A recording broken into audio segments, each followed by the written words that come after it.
Bien, donc bienvenue à toutes et tous pour cette quatrième rencontre du cycle de conférences porté par le Centre Porte Haute. Bienvenue à ceux qui nous suivent fidèlement et puis à ceux qui nous rejoignent peut-être pour la première fois ce soir. Bienvenue Martin. On a la joie de vous accueillir après Fabrice Adjadj qui avait initié le cycle de cette année, Daniel Colomb qui l'a poursuivi, et puis Anne-Sophie Novelle qui nous avait partagé le film qu'elle avait réalisé. Avant qu'on rentre dans le vif du sujet, donc on en est à notre avant-dernière conférence du cycle pour cette année.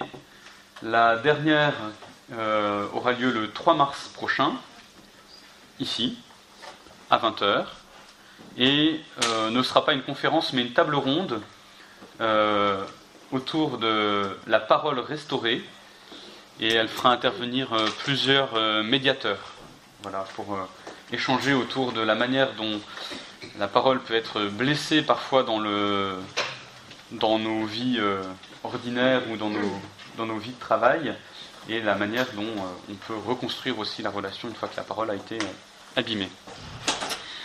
Alors Martin, donc on vous accueille ce soir avec beaucoup de joie, et la joie c'est un thème qui vous est cher puisque l'ouvrage qui vous a fait connaître un peu du grand public, c'est le petit traité de la joie qui est sorti en 2011.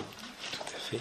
Vous aviez déjà écrit avant sur deux auteurs qui vous sont chers, Nietzsche et Simone Weil.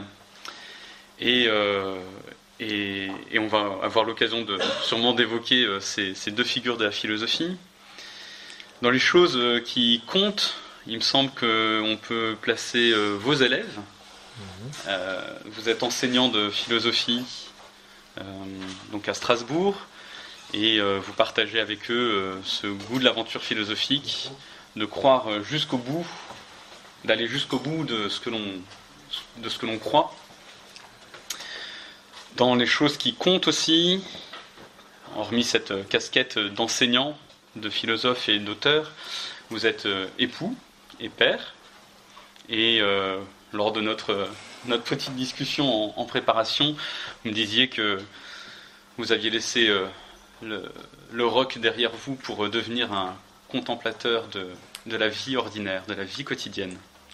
Voilà, donc tout ça fait que pour parler de ce thème que nous allons aborder ce soir, qui est assez complexe et profond, qui est celui de la famille et de la parole, vous êtes tout à fait indiqué. Et pour un thème qui n'est pas évident, Honoré de Balzac, dans le curé de campagne, dit que la famille sera toujours à la base de la civilisation. Et Jules Renard, qui est du même siècle, lui répond qu'il faut laver le linge sale de la famille avec les cendres des aïeux. Rudyard Kipling écrivait il y a quelques années Tu seras un homme, mon fils, un poème bien connu. Et un artiste contemporain, Eddie de Pretto, a sorti récemment un single aux paroles autrement différentes, Tu seras viril, mon kid, où il dénonce un peu justement cette virilité que Rudyard Kipling mettait en avant. Et puis, sur le côté humoristique, on peut penser à la famille Groseille et à la famille Lequesnoy de la comédie d'Étienne Châtilliez sortie il y a quelques années. Tout ça pour voir que la famille est vraiment pas un sujet évident, et que même si le contexte actuel nous laisse penser que les mutations qu'elle vit sont dramatiques pour notre temps, en réalité, elle a toujours été en question, et elle a toujours suscité des interrogations. Alors, ceci dit, les évolutions que nous traversons aujourd'hui dans notre société, elles ne peuvent pas nous laisser sans interrogation. Et pour avancer sur ce sujet, on a choisi de retenir 4 défis qui nous semblent être d'actualité pour la famille. Le premier défi, qui est celui du couple, qu'on pourrait regarder comme la pierre angulaire de la famille, celui l'unité de base matricielle à partir de laquelle s'élève la famille. Le deuxième défi est celui de la relation parent-enfant, et plus généralement de la question de la parole entre les générations. Le troisième défi, c'est celui de l'altérité, qui pourrait être regardé à travers les relations entre enfants, qui sont peut-être les premières relations sociales qu'on a, et qui nous ouvrent après à nos autres relations. Et puis, une place particulière sera donnée à la fin à la question du père, puisque à la base, l'idée de vous faire venir, c'était une référence à un ouvrage que vous avez édité publié avec Chantal Delsol, qui n'est pas là ce soir, pour qui on peut avoir une pensée amicale. Des soucis de famille l'ont retenue auprès de son mari. Mais voilà, vous aviez écrit Le Nouvel Âge des Pères en 2015, et c'était ça qui avait initié un peu votre venue. Dans un premier temps, ce qu'on vous propose, c'est que voilà, les sujets seront amenés, et puis Martin, vous pourrez déployer dessus. Et puis on aura largement le temps après de laisser un temps de questions et de réponses en fonction de ce qui vous mettra en mouvement ou pas dans ce qui sera dit. Voilà. Merci. Tu es sûr que je suis sûr que tu ne veux pas être amplifié. Non, ça. Je suis pas à l'aise avec un machin. Bon, très bien. Moi, je vais parler avec un micro, mais toi. Bon, très bien. Allons-y, puis vous voyons-nous.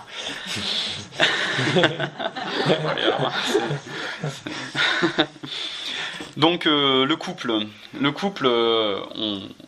on le voit bien aujourd'hui. Hein, c'est une notion qui est pas évidente. On trouve pléthore d'articles sur Internet qui nous disent comment réussir son couple, 1001 recettes pour réussir sa vie de couple en 10 ingrédients secrets. Et en même temps, les chiffres, s'il fallait s'en tenir qu'aux chiffres, sont là. De plus en plus de divorces, de plus en plus de couples qui se séparent, et des séparations qui se font parfois violemment. Donc, dans ce contexte, il y a un enjeu de taille au niveau de la parole, puisque on pourrait voir la parole comme quelque chose qui relie deux personnes. Si deux personnes se séparent, c'est peut-être qu'il y a un défaut au niveau de la parole. Voilà, peut-être que la première question à vous poser, Martin, ça serait quelle est la place de la parole dans le couple ? Et puis, comment la faire vivre, cette parole, pour que, après l'idylle des lunes de miel, on ne s'enferme pas dans un silence distant. Oui, c'est... Un couple est fondé sur une parole, puisque un couple, c'est pas seulement s'aimer, se plaire, c'est donner sa parole, comme on dit, hein. C'est se faire une promesse, c'est se promettre que à partir d'un moment d'évidence, tu es celle avec qui je veux passer ma vie, tu es celui avec qui je veux passer ma vie. Ce moment d'évidence va être repris dans une parole qui va devenir une promesse. Et même je t'aime, cette phrase-là en 3 mots est déjà une promesse, puisqu'elle s'énonce, c'est un absolu, hein, c'est un présent, je crois qu'on dit un présent gnomique, c'est-à-dire on énonce une vérité, c'est pas simplement la description d'un état. Actuellement je t'aime, c'est sans condition, c'est pas je t'aime et surtout les samedis matins. Donc je t'aime, c'est en réalité la promesse de s'aimer. C'était Alain, il disait on ne se marie pas parce qu'on s'aime, mais pour s'aimer. Alors on pourrait dire si on se marie parce qu'on s'aime, oui, mais tant qu'on se plaît, peut-être qu'on ne s'aime pas encore. Et tant qu'on se plaît, il y a quelque chose, comme dit Chesterton, on trouve l'autre aimable, et trouver l'autre aimable, c'est déjà pas mal, et c'est déjà quelque chose d'assez étonnant, je trouve, hein, que 2 personnes, sans s'être concertées et sans avoir d'intérêt commun, puissent en même temps se dire que c'est avec lui, c'est avec elle, c'est très étonnant. Vous voyez, les coups de foudre, je ne suis pas très romantique, mais les coups de foudre réciproques, je trouve ça quand même vraiment extraordinaire. Et puis j'en ai déjà eu, j'en ai déjà vu, voilà, deux personnes qui vraiment... Et donc, quelle coïncidence, c'est tout à fait étonnant, mais c'est vrai que ça, c'est se plaire. S'aimer, c'est une toute autre affaire, car s'aimer, c'est plus que faire durer le plaisir, c'est se dire qu'on surmontera ensemble, eh bien, quoi en fait, notre impossibilité d'aimer correctement. Je crois que, en effet, il y a beaucoup de choses, comment réussir son couple. En réalité, je crois que l'enjeu, c'est comment rater son couple ensemble. Et comment rater son couple, parce que c'est pas quelque chose qu'on peut réussir. De toute façon, ce qu'on réussit, en général, c'est ou plutôt, pour parler comme Descartes, les choses les mieux réussies sont des choses qu'on fait tout seul. C'est pour ça que Descartes, il philosophait tout seul, il s'enfermait dans ce qu'on appelait un poêle, une pièce avec un poêle pour lui tenir chaud. Et là, il révolutionnait toute la philosophie. Et dans le discours de la méthode, il dit, il vaut mieux philosopher seul, car on voit bien que les villes bâties à plusieurs ne suivent aucun plan et ont l'air de se raccommoder sans cesse. Alors que les villes pensées par un seul sont droites. Voilà, quand c'est tout seul, c'est plus simple. Et quand c'est à plusieurs, il a raison, il s'agit de raccommoder, de se raccommoder. Et presque un couple, j'ai envie de dire, c'est, tu sais, j'ai un tout petit cœur, toi aussi, donc on va surtout se donner l'un à l'autre une immense pauvreté, notre façon d'aimer pas correctement, mais si on l'écrit ensemble, si on écrit cette histoire ensemble, eh bien, ce sera extraordinaire. Comme le disait Gustave Thibon, le mariage, c'est quoi? C'est deux pauvretés additionnées qui donnent une richesse. C'est deux pauvretés qui n'ont pas peur d'être ensemble pour vivre, eh bien, oui, la richesse de quelque chose qui se raccommode. Je ne sais pas combien de temps à chaque fois tu me laisses, mais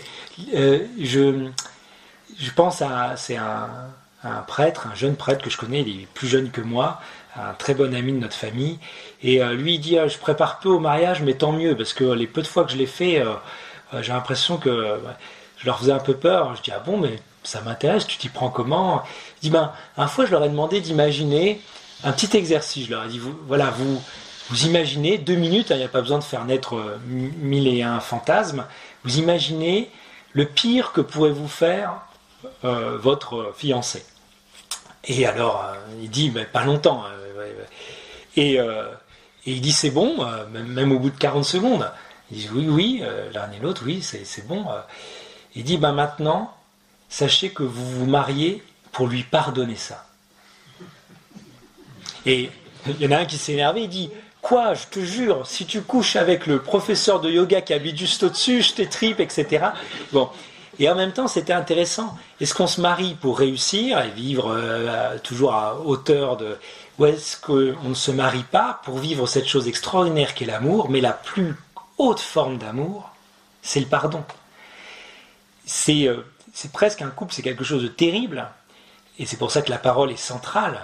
C'est que au bout d'un certain temps, c'est une petite société dans laquelle l'un connaît le péché de l'autre et sait que l'autre connaît son propre péché.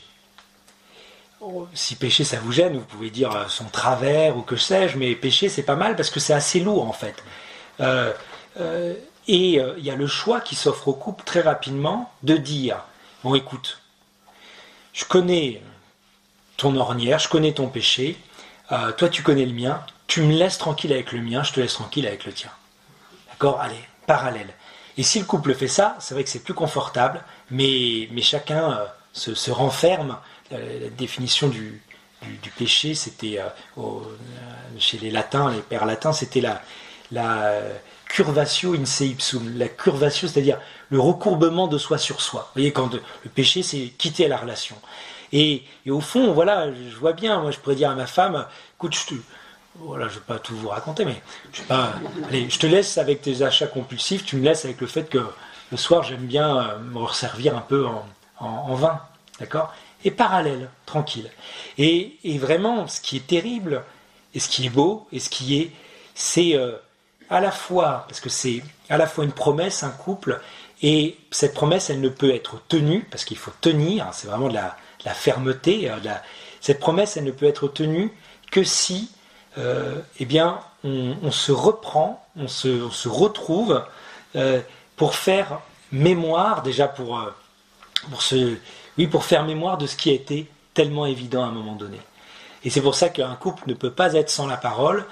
Un couple, c'est une lutte contre l'oubli en permanence. Donc c'est une lutte contre l'oubli quotidien. Allez, tu me laisses dans mon enfermement et je te laisse dans le tien. Et comme ça, on coule chacun, mais de son côté, et on ne s'embête pas.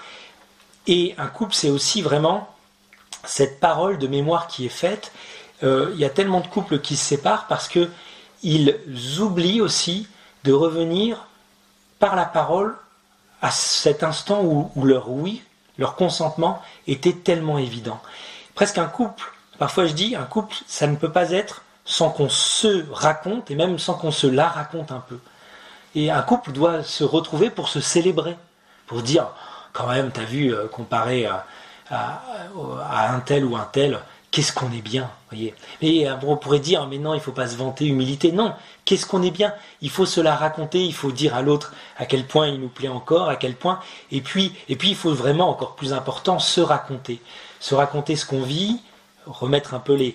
Et puis se souvenir du passé, vraiment faire mémoire. Voilà, souvent, on ne peut pas relire un livre s'il n'y a pas d'abord la reliure. Et je crois que tous ces moments où le couple entre en parole pour se souvenir, pour échanger, eh bien, ils font reliure, quoi.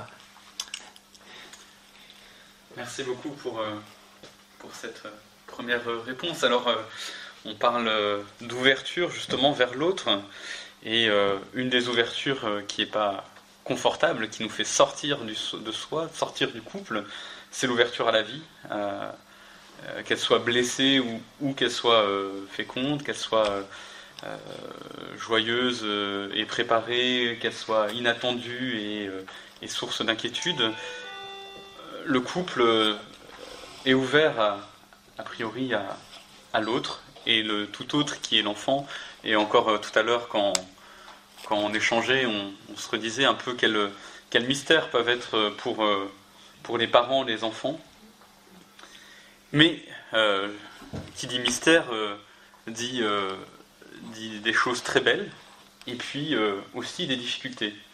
Et il me semble que dans notre société, une des choses peut-être qui rend aujourd'hui la relation parent-enfant, c'est cette possibilité d'avoir une transmission qui soit plutôt horizontale que verticale, via tous les réseaux sociaux, via tous les accès à l'information, et finalement, du coup, un espèce de malaise des parents de plus trop savoir quoi dire à leurs enfants, et des enfants de plus trop savoir ce qu'ils peuvent entendre de leurs parents.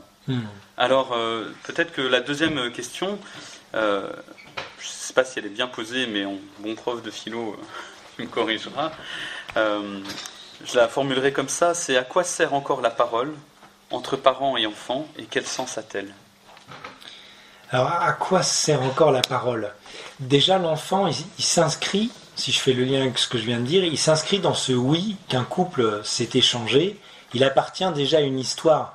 Je ne me souviens plus quel psychologue disait que quand un enfant, il le demande tous je crois que c'était entre 5 et 7 ans, quand un enfant demande papa, maman, comment on fait les bébés, en réalité, ils ne demandent pas, c'est pas une série d'informations techniques dont ils ont besoin.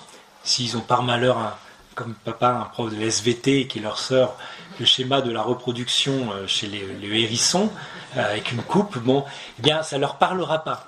Et même s'il leur sort le schéma de la reproduction humaine, parce qu'en réalité, derrière cette question « comment ?», il y a la question « pourquoi ? Pourquoi m'avez-vous mis au monde ?» Et là, s'ils ont le malheur d'avoir un professeur de philosophie, eh bien, ils ne seront pas plus avancés, parce qu'en réalité, derrière la question « pourquoi ?», ou plutôt la réponse à cette question « pourquoi ?», c'est de raconter l'histoire d'amour des parents.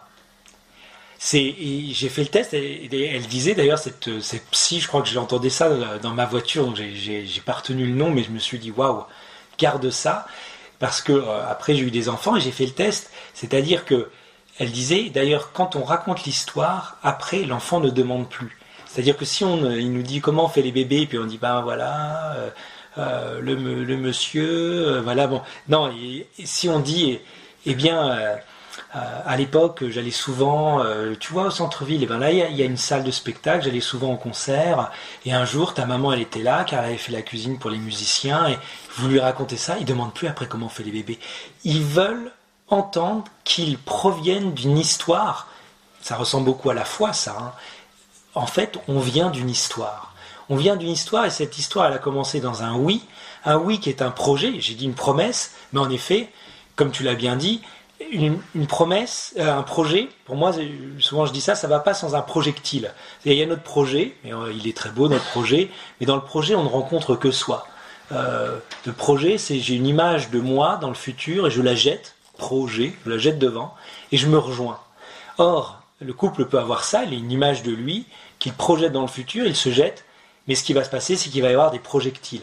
Et pour moi, un enfant, c'est toujours un projectile, c'est toujours quelque chose qui vient déjouer, dérouter le chemin un peu trop facile qu'on avait imaginé.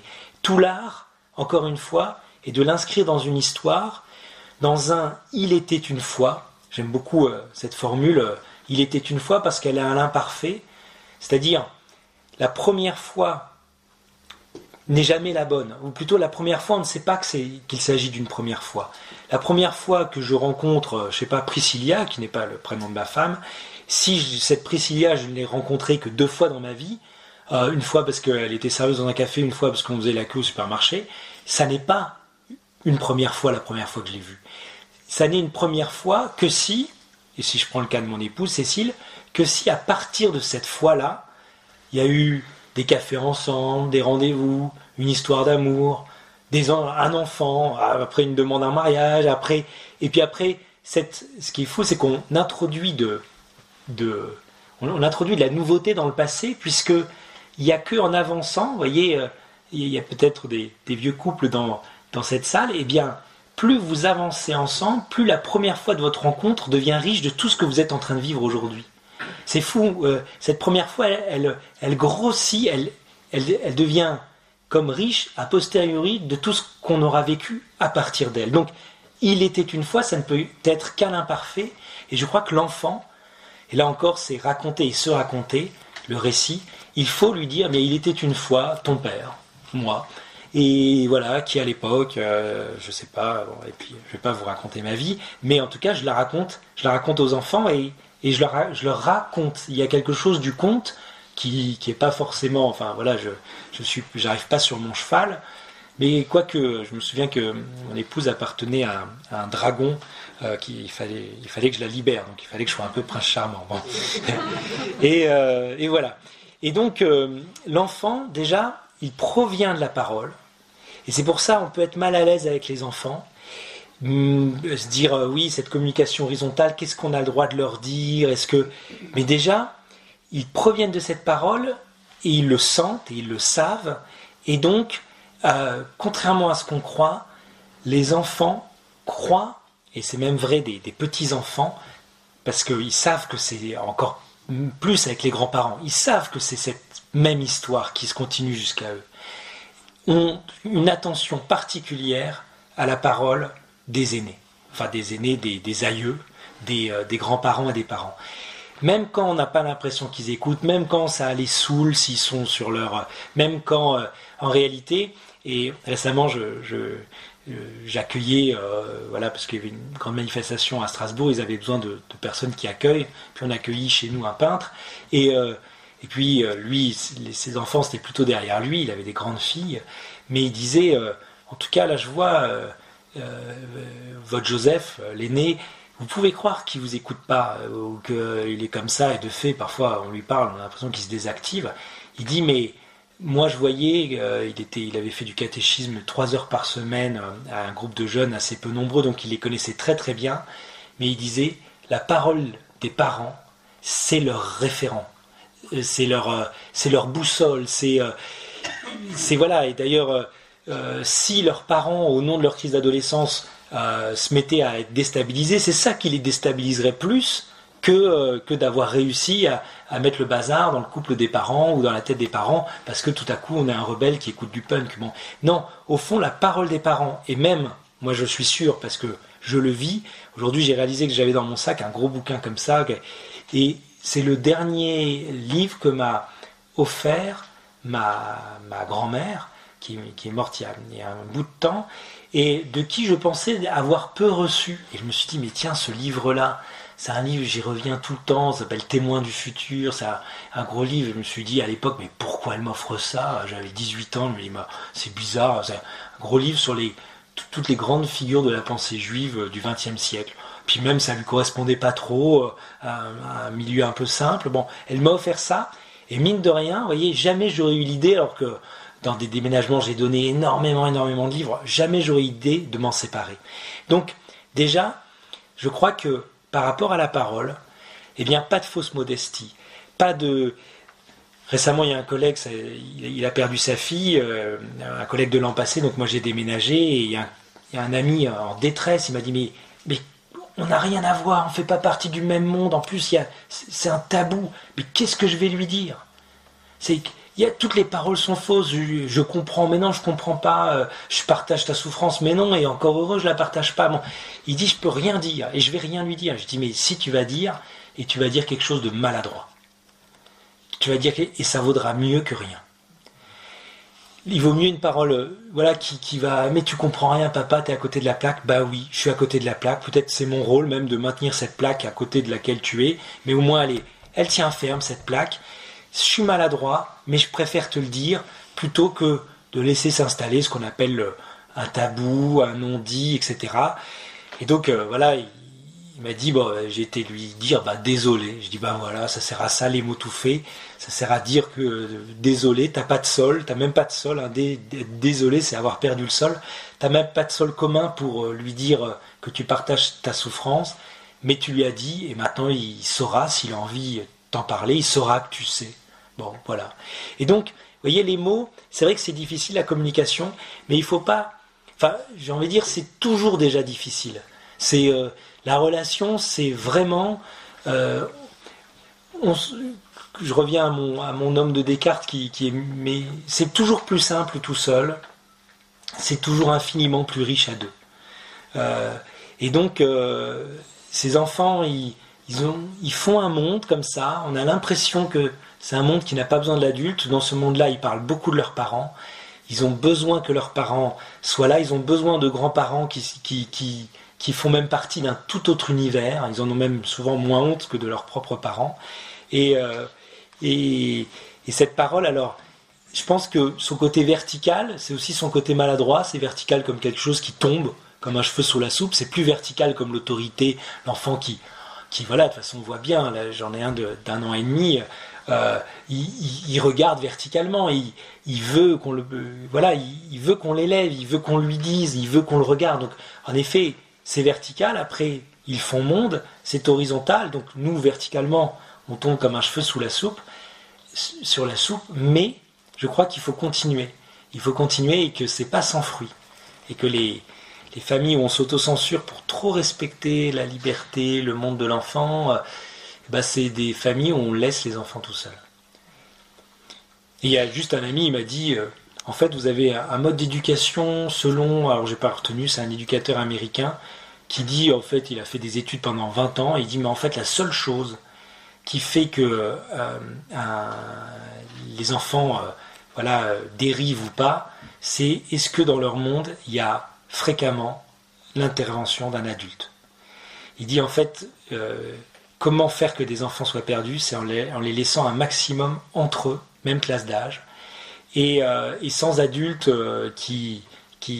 et donc nous, par exemple, on dit, on met nos enfants toujours dans l'école la plus proche, quelle que soit sa qualité, toujours, mais comme ça, ils rentrent tous à midi.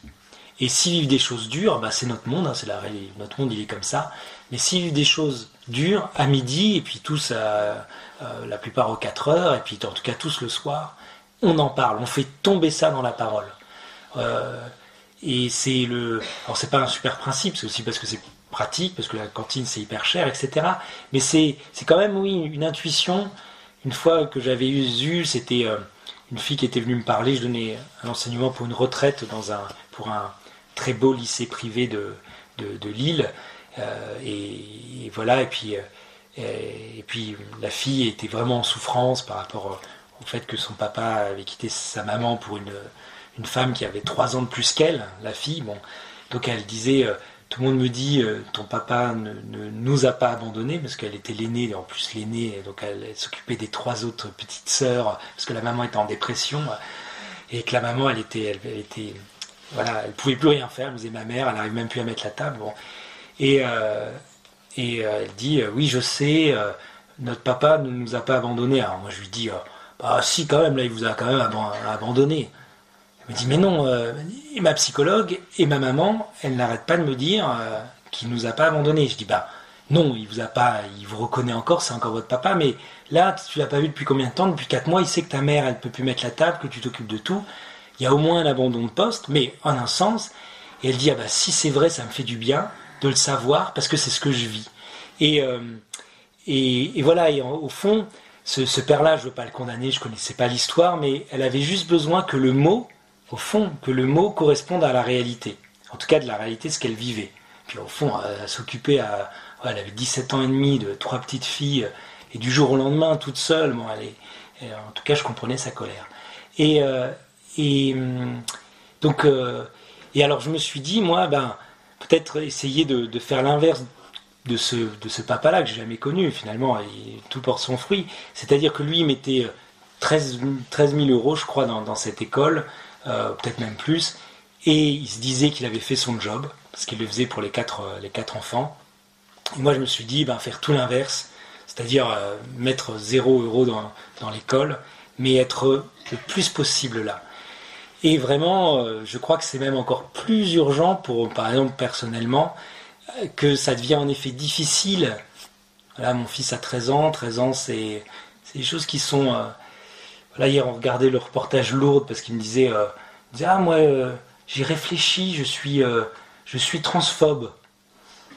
Je dis, mais non, t'es pas transphobe. Il dit, si, vraiment, moi je crois qu'il y a vraiment les garçons et vraiment les filles. Je dis, mais c'est pas ça être transphobe. Être transphobe, c'est détester les transsexuels.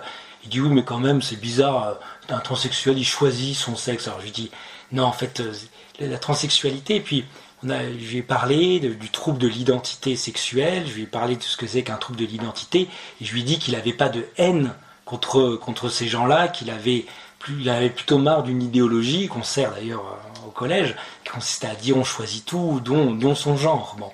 Et que lui, c'est, dans sa construction de garçon, lui dire qu'il pourrait très bien être bisexuel, comme il a eu un cours comme ça, hein, être une fille, que s'il se sentait fille, il était bigenre, etc. Bon, bref, ça l'agresse, parce qu'il a envie d'être un garçon, quoi.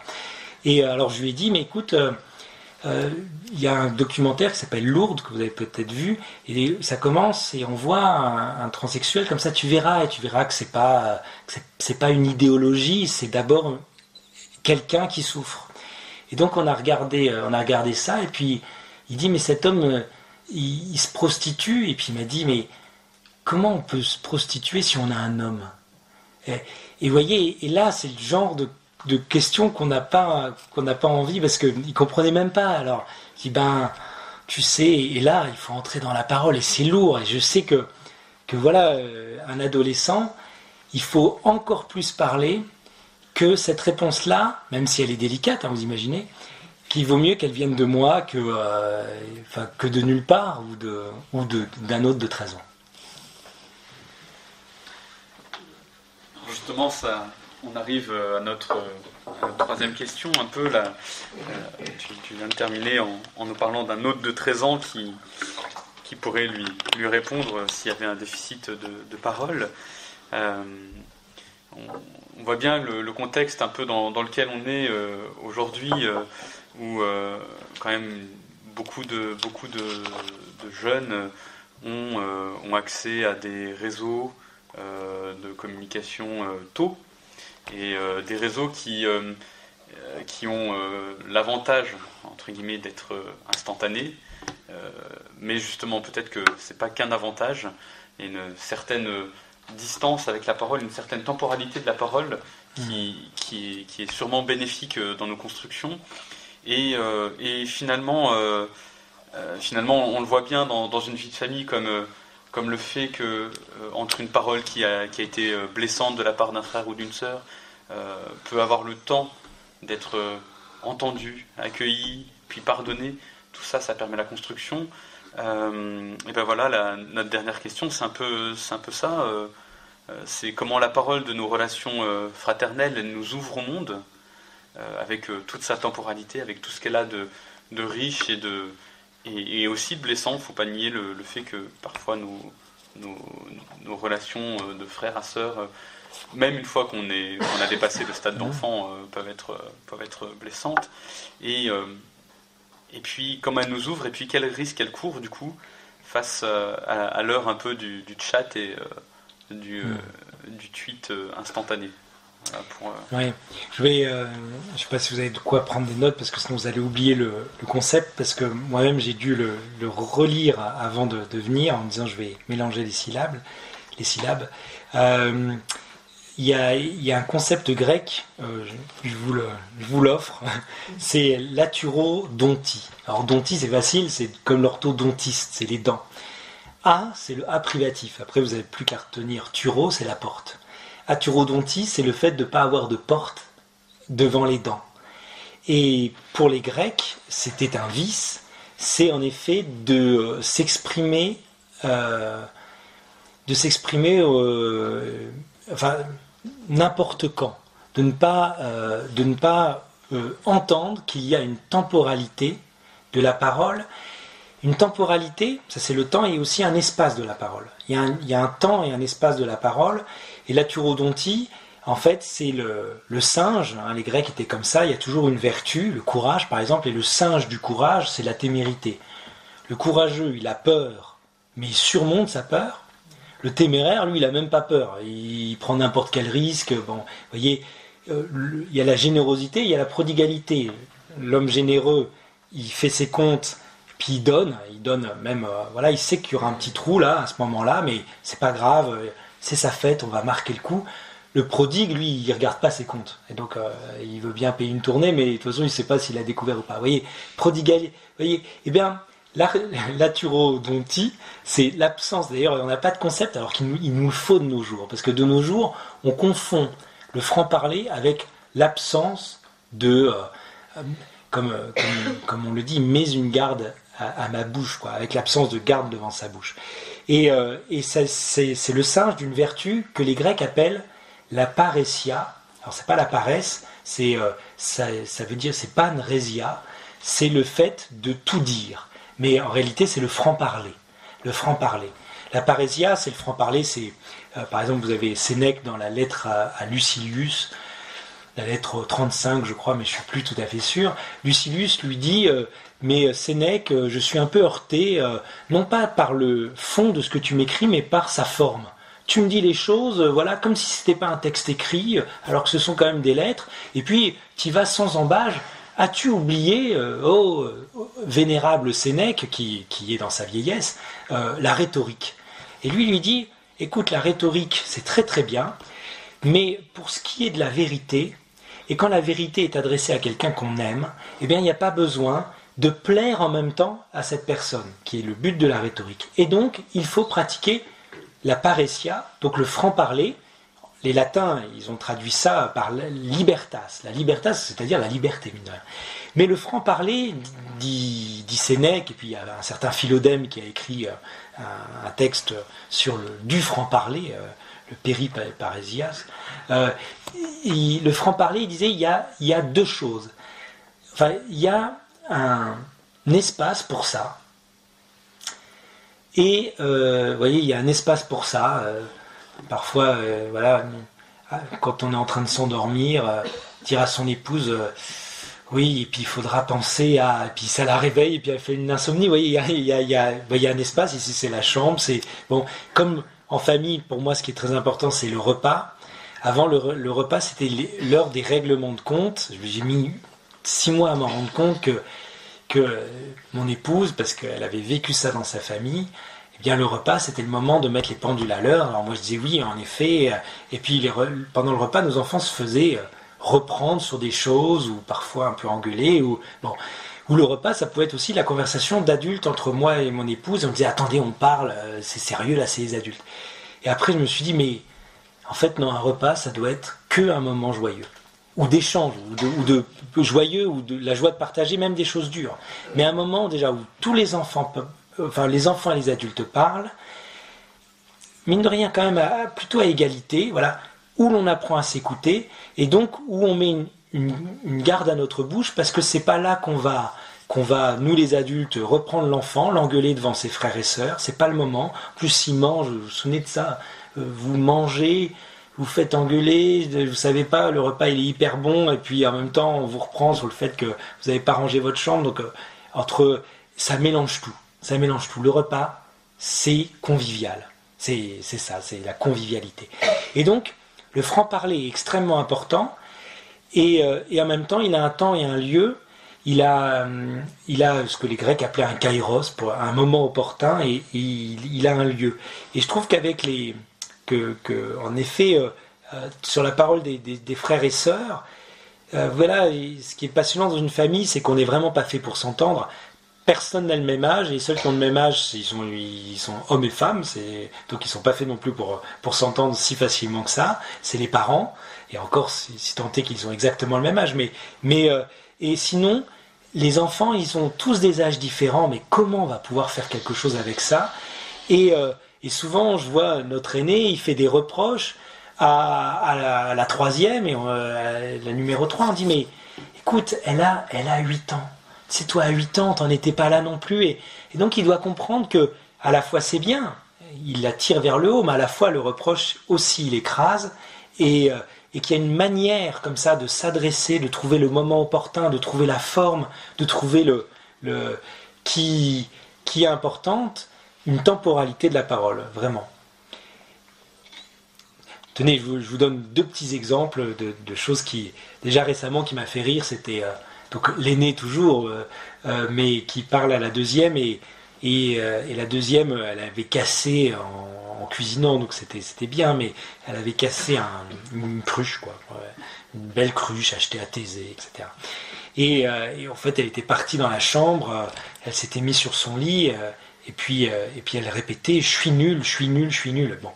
Lui, il était un peu triste qu'elle arrête le gâteau, parce qu'il était un peu intéressé par le gâteau, alors il a été la consoler, ce qui était très étonnant. Puis il est revenu tout fier, et il dit tu te souviens, tu m'avais dit un truc là avec Descartes qui peut douter de tout sauf qu'il doute. Je dis oui, le cogito de Descartes, ouais, on peut douter de tout sauf du fait qu'on doute, donc je suis, j'existe, cette phrase là elle est toujours vraie. Elle dit ouais. Ben là j'ai fait la même chose avec Éléonore. Je lui ai dit tu dis je suis nul, mais pour dire je suis nul, c'est-à-dire je suis rien, il faut déjà être. Alors il était tout content, et il dit, et là, tchac, j'ai senti qu'elle pouvait plus rien dire. Je dis oui, mais est-ce qu'elle a été consolée? Il dit après elle a dit ouais, je comprends rien à ce que tu dis, je suis vraiment trop nul. Alors je lui dis mais non, là aussi tu te contredis, parce que pour être trop, il faut être trop quelque chose. Or trop nul, nul puisque c'est rien, on peut pas l'être trop. Je dis oui, mais est-ce qu'elle a été consolée? Il dit j'en sais rien. Mais en tout cas, ils sont bien mes arguments. Je dis ils sont très bien, mais va la consoler maintenant. Parle-lui, c'est-à-dire aussi tais-toi. Parce que la parole, en fait, vous avez sans doute rencontré ce paradoxe pour ceux qui réfléchissent sur la parole, mais en réalité, la parole, c'est le silence. La parole, c'est l'advenu de la parole de l'autre. C'est vrai que parfois, je dis va consoler ta sœur. Et puis alors, il ramène. Voilà, elle est là. Bon, non, c'est pas dit, va la chercher du bout de bras ou par les cheveux. Non, va la consoler. Et, oui, mais comment on fait? Tu sais, on ne peut pas savoir comment on fait. C'est impossible de consoler l'autre. Il n'y a pas de recette. Mais quand on sait que c'est impossible, eh bien, on se tient près de lui. On voit que le fait que ce soit impossible, ça ne nous empêche pas d'être là. Et c'est ça qui va le toucher. C'est qu'on ne peut rien pour lui, mais on est là. Et quelqu'un qui peut rien pour toi, et que ça n'empêche pas d'être là, c'est ça l'ami, c'est ça la personne qui te veut du bien. c'est pas quelqu'un qui va faire quelque chose pour toi, c'est pas quelqu'un qui va être content car il aura réussi à te... La personne qui console, c'est celle à qui on dit merci d'avoir été là. Et donc la consolation, c'est cette chose impossible qui est une présence d'autant plus offerte qu'elle ne se veut pas d'abord efficace. Vous voyez, c'est ça la consolation. Et la parole, c'est aussi ce silence-là. Et vous voyez, quand vous parlez à quelqu'un, en fait, j'aime bien dire ça, on a deux oreilles, c'est pas pour rien. Parce que quand on parle, il y a une oreille qui est prêtée à ce qu'on essaye de dire. Vous voyez, ce que j'essaye de vous dire, il y a plein d'idées qui passent, je me dis non, pas celle-là, bon, ça va très vite, mais il y a une oreille qui est prêtée à ce qu'on essaye de dire. Mais quand on parle vraiment à quelqu'un, il y a une oreille aussi qu'on pose sur son oreille. On essaye d'entendre ce qu'il entend. Là, j'ai pas le choix parce que c'est des questions, mais si j'étais venu avec un texte moi, dans les colloques de philo, on voit ça. Le gars, il sort sa feuille, il regarde un peu les gens, puis il se met à lire, et puis à un moment donné, au bout d'une heure, il y a quelqu'un qui lui dit « Oui, encore 5 minutes. » Et quoi, 5 minutes? Bon. Et alors, il lit encore plus vite. Bon. Et il tient tellement à son papier qu'il oublie de l'offrir. Voyez. Et il tient tellement à ce qu'il a à dire qu'il oublie qu'il le dit à quelqu'un. Et donc parler, c'est toujours avoir une oreille prêtée à ce qu'on veut dire, une oreille prêtée sur l'oreille de l'autre pour mesurer s'il entend et ce qu'il entend. Et donc parler, c'est écouter. Et écouter, c'est parler. Moi, dans les bons cours, je ne parlais pas 5 minutes à voix haute que je recevais, mais j'avais tellement l'impression d'être dans la parole. Et pourquoi écouter, c'est parler? Parce que, là encore, il y a une oreille qu'on pose sur la bouche de l'autre, qui nous dit quelque chose, mais il y a une oreille qui est prêtée à ce que ça nous fait à l'intérieur. C'est-à-dire, on est en train d'écouter l'écho d'une parole en nous. L'élève qui ne suit pas, dit tu suis un peu? Oui, oui, je suis très bien, vous étiez en train de dire... et puis il vous dit le truc, mais sans savoir du coup à quoi ça se rattache. Vous parliez de la scission de l'atome. L'atome, vous n'avez pas dit de quelle région, l'atome de Savoie. Bon. Donc, maintenant, quand on écoute, il y a voilà, quand on écoute, on parle. Et quand on parle, on doit écouter. Alors, on arrive à la dernière question officielle, on va dire, en tout cas un peu préparée. Dans tout ce que tu nous as partagé, on a reçu pas mal de choses, mais si j'ai bien écouté, c'est des choses qui sont pour l'homme et pour la femme. Et quand même, avec Chantal Detsol, vous avez travaillé cette question de la paternité en profondeur, et puis elle est vécue. Et j'ai plus le nom en tête du monsieur qui a écrit ça, mais vous l'avez sûrement parce que c'est connu. Il y a un livre qui était sorti il y a maintenant quelques années qui s'intitulait Père absent, fils manqué. Non, Père manquant, fils manqué. Guy Corneau, voilà. La formule a été un peu slogan de choc. Gustave Thibon, lui, disait « Il n'y a plus d'hommes, s'il n'y a plus d'hommes, il n'y a plus d'enfants ». Alors, voilà, quels sont un peu, selon toi, les enjeux de la paternité? Comment être père aujourd'hui? Comment relever ce défi de la paternité? Et peut-être aussi donner goût aux jeunes hommes qu'on croise, de l'être, de risquer cette aventure de la paternité.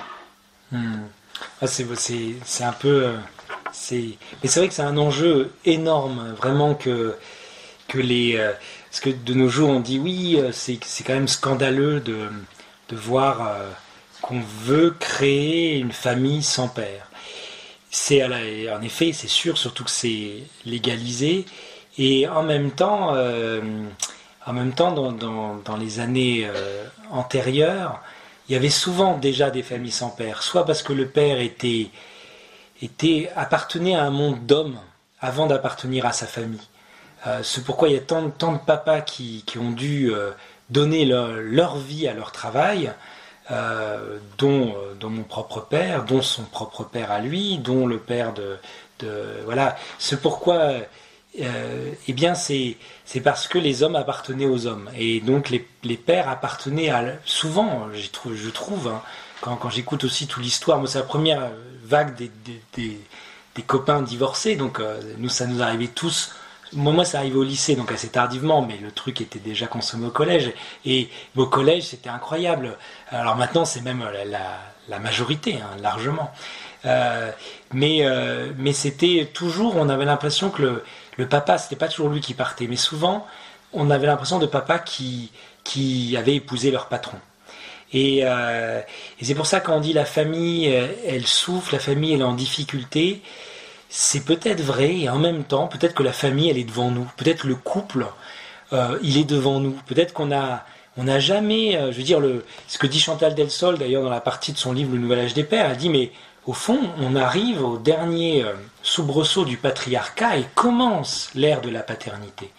L'ère de la paternité, elle commence, c'est-à-dire une paternité où, en effet, l'homme est vraiment le mari de sa femme et le père de ses enfants. Et en effet, ces familles sans père, c'est un problème, mais au fond, la plupart des garçons qui ont été mes copains, ils ont vraiment grandi sans père. Ils ont vraiment grandi, et oui, avec une absence très très forte du père. Et donc, moi je m'estime par exemple beaucoup plus chanceux d'être papa en 2020 déjà, qu'il y a 30 ans, 40 ans, 50 ans. Je pense que je sais que je sais que c'est important, je sais que c'est pas donné, je sais que puisque la famille elle est fragile, eh bien c'est pas une institution sur laquelle on s'endort, c'est quelque chose qu'on soigne, c'est quelque chose. Alors ça génère peut-être des angoisses qui fait mais bon, voilà, dans d'autres couples, cette fragilité, cette vulnérabilité de la famille, ça peut générer des angoisses, mais je trouve que j'ai la chance de me dire, eh bien, voilà, mes enfants sont un bien que je dois, non pas prendre, mais recevoir maintenant. Et donc, voilà, je crois qu'il y a peut-être une sorte d'avenir du couple ou de présent assez fort du couple et de la famille. La famille, c'est peut-être quelque chose, on ne se rend pas compte, mais l'histoire avance très très très très lentement.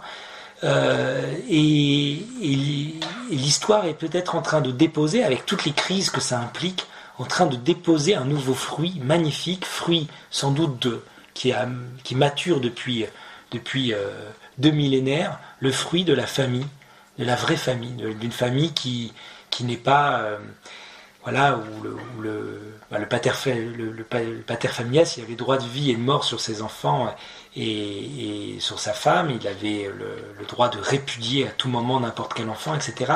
On n'est plus du tout là-dedans. Alors est-ce que ça veut dire que les hommes vont trouver une nouvelle forme d'absence? C'est le risque de passer du patriarcat au matriarcat, pour le dire très vite. Je vois aussi ça, des femmes qui ont du mal. Lacan, il disait, c'est la mère qui indique le père, parce que la mère, il y a une sorte d'évidence, et donc c'est à elle d'indiquer le père. Et puis c'est au père d'être indicable aussi. Va voir ton père, il est où encore? Bon, vous voyez. Donc à la fois, il y a une place à prendre, il y a une place à donner de la part de la mère, il y a une place vraiment à prendre pour le père, et à prendre comme une chance. Et là encore, je vais vous parler, c'est un peu dommage, mais de mon expérience que je vois beaucoup, moi, autour de moi, de papas extrêmement impliqués, très très présents à leurs enfants, très fatigués aussi, mais vraiment ils sont là, quoi. Ils sont là, et même il m'est arrivé d'être invité pour parler devant 4000 pères au pèlerinage des pères, donc de cheminer avec eux, des papas courageux, des papas. Et voilà, et qui avaient tendance d'ailleurs à négliger, dire mais là je viens de vivre 4 jours d'amitié, en fait je remarque que je ne vois jamais mes amis, je vois mon patron, ma femme, mes enfants. Et il manque quand même le 4e pied de la table c'est mes amis. Parce que même dans une dimension un peu sacrificielle, je donne plus tout à mon patron et puis à quelques amis, mais qui sont un peu, il y a beaucoup de papas qui ont dû vivre ça, hein, au patron puis aux collègues, et puis en fait les amis, la femme, les enfants, tout ça c'est oublié. Et au fond, je crois que l'équilibre il est devant nous. Voilà, je crois qu'il y a quelque chose d'exigeant, mais que globalement les papas sont présents. Et voilà. Et alors, comment être présent? Comment être même un cadeau, un présent pour nos enfants en tant que papa, et donner envie aux fils de devenir des hommes et de devenir papa, et aux filles de choisir des hommes qui le sont, et des hommes non pas qu'elles vont éduquer, un enfant de plus à éduquer, et le premier c'est le petit copain, et puis le petit copain il donne d'autres enfants à éduquer, mais lui-même en est un. Bon, et on voit beaucoup ça, hein, et vous avez un film qui est pas mal fait. J'ai écrit un livre sur la pornographie qui s'appelle L'amour vrai, au seuil de l'autre. En fait c'est sur l'amour, mais à partir de ce drame qu'est la pornographie. Et il y a un jeune, je parlais à des jeunes garçons, qui m'a indiqué un film, il me dit « Ah, je sais pas si ça vous plairait ». Et c'est un film qui s'appelle Don John, donc une sorte de Don Juan américain. C'est par Joseph Gordon-Levitt, un acteur américain qui a réalisé son premier film, sans doute sur sa propre addiction à la pornographie. Et dans le film est vraiment très très bien fait, très simple à conseiller à des jeunes, ils s'y retrouveront, à des jeunes garçons, parce qu'il y a deux figures de femmes dans le film.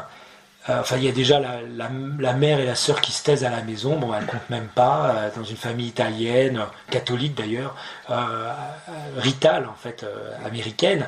Bon, elle compte pas. Et puis après, il y a la femme du film porno, les femmes du film porno, il est complètement accro, il y va 7 à 8 fois par jour, et il a une copine. Et en fait, cette copine, quand elle découvre son addiction à la pornographie, elle dit bah, « Tu vois, je savais pas que c'était en sens unique, mais va te faire voir, etc. » Et puis après, il est libéré de ça, parce que voilà, il rencontre une femme qui lui montre qu'il y a un langage charnel, qu'on n'est pas dans la consommation, qu'on n'est pas tout seul, qu'on n'est pas... Bref, et il invite cette copine-là à boire un verre. Il lui dit, tu sais, j'ai réfléchi à ce que tu me disais. Elle dit quoi, tu veux qu'on se remette ensemble? Ça y est, elle dit pas du tout, on va pas se remettre ensemble. Mais juste, je voulais te dire, pour toi, pour ton avenir, tu disais, mais moi, la pornographie, c'est à sens unique. Et tu avais complètement raison, j'étais tout seul. Mais toi, la façon dont tu fais couple avec moi, où en fait, tu voulais m'élever, tu m'estimais pas, tu te disais, bon, bah, voilà, un homme, il faut bien, en fait, c'est un garçon à qui il faut apprendre les bonnes manières. Eh bien, tu étais aussi en sens unique. Tu étais aussi dans une relation, on pourrait presque dire, pornographique. J'étais une image dans ta tête et tu n'étais pas vraiment avec moi. Tu m'aimais pas comme homme. En fait, l'accueil... Et donc, être un bon père, c'est pas simplement... Et en effet, dans le livre, tu seras un homme, mon fils, et je dis, c'est très beau, mais en quoi consiste un homme? Eh bien, d'abord, un homme, ça consiste. Un homme, ça a de la consistance. Un homme... c'est pas quelqu'un qui est viril au sens Rambo, c'est quelqu'un qui a de la consistance parce que la virilité, pour moi, c'est une vertu non pas d'homme à homme, celui qui fait pupille plus loin, c'est une vertu d'homme à homme et d'homme à femme, c'est une vertu relationnelle, c'est la vertu de celui qui tient ses promesses, qui a de la consistance, qui tient sa parole, justement. C'est la vertu de celui qui tient sa parole, la vertu de celui qui fait pas des coups bas, des petits coups, des petits... Pour moi, la virilité, c'est ça, c'est ce sol. Regardez Saint-Joseph, bon, en fait, on ne le remarque pas, il se tait, mais parce que c'est un sol, et qu'en général, on admire rarement le sol, parfois heureusement, mais on oublie que pour admirer le ciel étoilé, il faut d'abord un sol qui nous porte. Et consister, avoir de la consistance, eh bien, c'est... Voilà, une présence rassurante qui n'a pas besoin d'être très musclée. Il y a une femme, un jour, qui m'a arrêté dans la rue, elle était à vélo, et elle m'a dit « Je veux juste vous dire merci » parce que elle avait lu une interview sur le livre, et en fait, avec votre définition de la virilité, j'ai compris que mon mari était très viril. Il est informaticien, il a pratiquement 2 têtes de moins que moi, il est épais comme ça, mais je sais qu'il est là pour moi et qu'il me fera pas de coups bas. Je le sens, voilà. Et donc, cette vertu, en réalité, de la parole, tu seras un homme, mon fils, en quoi ça consiste un homme? Un homme, ça consiste. Un homme, c'est voilà, celui qui est capable de décision, voilà, celui qui est capable et celui qui promet une vie sans coups bas complètement débile, comme pourtant on fait, parce que en général, le mal, c'est Simone Veil, elle disait, le mal est ennuyeux et banal. Il n'y a que le bien qui est passionnant. Il n'y a que le bien qui nous sort de nous-mêmes. Mais aussi donc juste, mais aussi pour les filles, avoir un père qui en soit vraiment un, et bien l'envie de rencontrer un homme aussi qui lui veuille du bien, parce que c'est assez rare. Par leur premier mariage, mes parents ont eu 5 enfants, dont 4 filles. Donc, vous voyez, j'étais bien entouré. Et donc 4 sœurs, ça veut dire que j'ai connu beaucoup de beaux-frères. Certains qui sont seulement restés potentiels, et heureusement.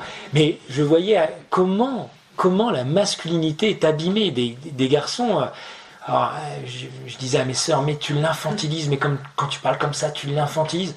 Puis après, quand je voyais le bonhomme, je disais, oui, en fait, c'est un enfant. Mais alors, comment on va faire pour le sortir de là, comment on va faire? Non, il n'y a rien à faire, jusqu'à ce qu'elle trouve des gars qui étaient peut-être, je sais pas, moins ceci, moins cela, mais qui savaient, même qui avaient des désirs d'enfant, des désirs de chercher dans une fille, pas simplement une fille, mais une maman potentielle, des choses comme ça. Mais c'est très très rare. Et une fois, une de mes sœurs m'a dit, qui n'est pas chrétienne, et puis moi je le suis, elle me dit, de toute façon, les types fiables, tu vas être content, mais je vois bien, parce qu'elle travaille dans le social, les types qui ont de l'horizon, c'est soit les musulmans, soit les catholiques. Et les musulmans, ils veulent pas de moi, je suis pas musulmane, et puis les catholiques, ils sont trop ringards pour moi, etc. Merci Martin pour cette intervention, pour tout ce que tu nous as partagé.